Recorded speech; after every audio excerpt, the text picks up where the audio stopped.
अस्सलाम वालेकुम students, welcome to bio brain. I am Rafi Khan. हम पढ़ रहे हैं बायोलॉजी 9th क्लास चैप्टर 8। आज का हमारा टॉपिक है सेलुलर रेस्पिरेशन। सेलुलर रेस्पिरेशन को इन डिटेल देखते हैं कि सेलुलर रेस्पिरेशन क्या होती है और इसकी टाइप्स क्या होती हैं। तो आइए अपना टॉपिक स्टार्ट करते हैं। Cellular respiration. Cellular respiration. Organism get energy by breaking the carbon hydrogen bond of food.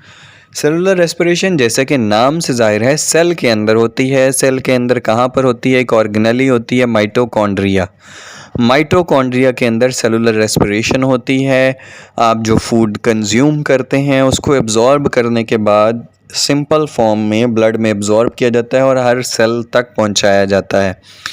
Cell उसको एब्जॉर्ब करने इनगल्फ करने के बाद माइटोकॉन्ड्रिया के अंदर ले जाते हैं और वहाँ पर होती है cellular respiration.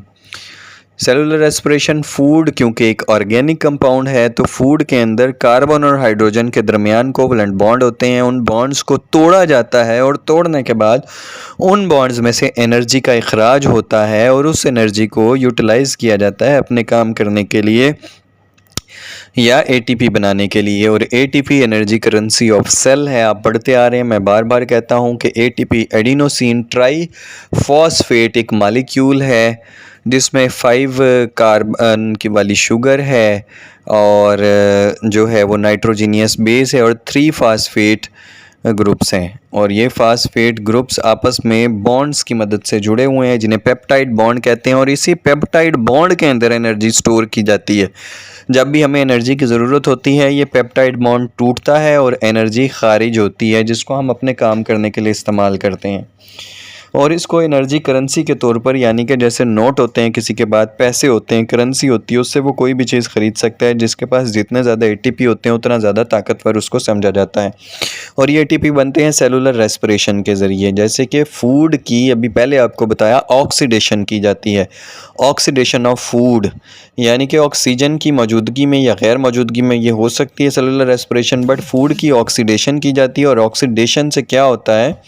Cellular respiration energy खारिज होती है। और वो कॉमन फूड कौन सा है जिसको ज़्यादातर एनर्जी हासिल करने के लिए इस्तेमाल किया जाता है बेटा? वो है common food glucose molecule. Glucose molecule को तोड़ा जाता है और उससे पायरोविक एसिड के 2 मालिक्यूल्स बनाए जाते हैं और एनर्जी खारिज की जाती है।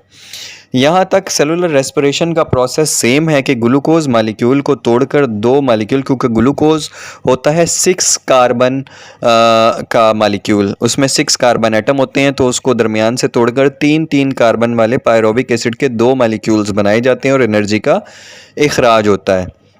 यहाँ तक तो सेलुलर रेस्पिरेशन सेम है। आगे इसकी 2 टाइप्स हैं, एक है एरोबिक रेस्पिरेशन, एक है एनएरोबिक रेस्पिरेशन। एरोबिक रेस्पिरेशन क्या होती है और एनएरोबिक रेस्पिरेशन क्या होती है, इंशाल्लाह हम देखेंगे अपने नेक्स्ट लेक्चर में इन डिटेल अलग अलग, क्योंकि वो बहुत इंपॉर्टेंट है ताकि आपको समझ आ सके, क्लियर हो सके कि ये दोनों में डिफरेंस क्या है। इंशाल्लाह आपसे मुलाकात होगी कल अपने नेक्स्ट लेक्चर में। अपना बहुत सारा ख्याल रखिएगा। आप हमें ज्वाइन कर सकते हैं दिए गए लिंक्स पर। आपसे मुलाकात होती है कल। अल्लाह हाफिज़।